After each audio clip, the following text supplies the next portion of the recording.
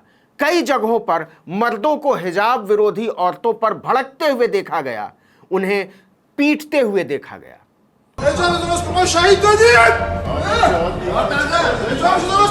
शायद आप जानते हो कि 1979 की इस्लामिक क्रांति के बाद से ही 9 साल से ज्यादा उम्र की ईरानी लड़कियों के लिए सार्वजनिक जगहों पर हिजाब अनिवार्य है। ईरान में हिजाब पहनने से इनकार करने पर महिलाओं को जेल या फिर भारी जुर्माने का सामना करना पड़ सकता है। 2019 में हुए विरोध प्रदर्शनों के दौरान तेहरान में रिवॉल्यूशनरी कोर्ट के अध्यक्ष मौसा गजनफराबादी ने चेतावनी दी थी कि कोई भी महिला जो अपना हिजाब हटाने का वीडियो शेयर करती है उसे 10 साल तक की जेल का सामना करना पड़ सकता है। लेकिन इस बार ईरान की औरतों ने मर्दों की सोच का पिंजरा तोड़ दिया है। उनका ऐलान है कि मर्द ये तय नहीं कर सकते कि हमें क्या पहनना चाहिए और क्या नहीं पहनना चाहिए।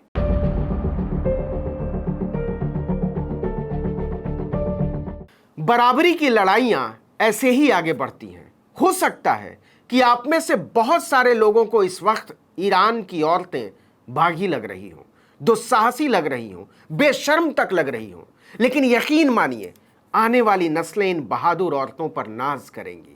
दुनिया ऐसे ही बेहतर बनती है। यह भी सच है कि बदलाव के नायकों और नायिकाओं को उनके समय के लोग शर्तिया तौर पर पागल कहते हैं, लेकिन पागलों की जमातों ने ही हमारी आंखों में यह सपना भरा है कि यह दुनिया और प्यारी होनी चाहिए, बची होनी चाहिए, एक दूसरे के लिए मोहब्बतें और ये जिद कि बराबरी और न्याय के बिना प्यार का हर दावा सिर्फ एक फरेब है। इस वीडियो में इतना ही, लेकिन अगर आपने आर्टिकल 19 इंडिया को अब तक सब्सक्राइब नहीं किया है तो फौरन कर दीजिए, बेल आइकॉन दबाइए, घंटी जैसी आकृति लाइक कीजिए और कमेंट करके बताइए हमारा वीडियो आपको कैसा लगा। अगर यूट्यूब पर देख रहे हैं तो हमारे चैनल को सब्सक्राइब कर दीजिए, फेसबुक पर देख रहे हैं तो हमारे पेज को लाइक कर दीजिए और इंस्टाग्राम पर हमें फॉलो कर लीजिए। हमारा ट्विटर हैंडल है article19_India। नमस्कार।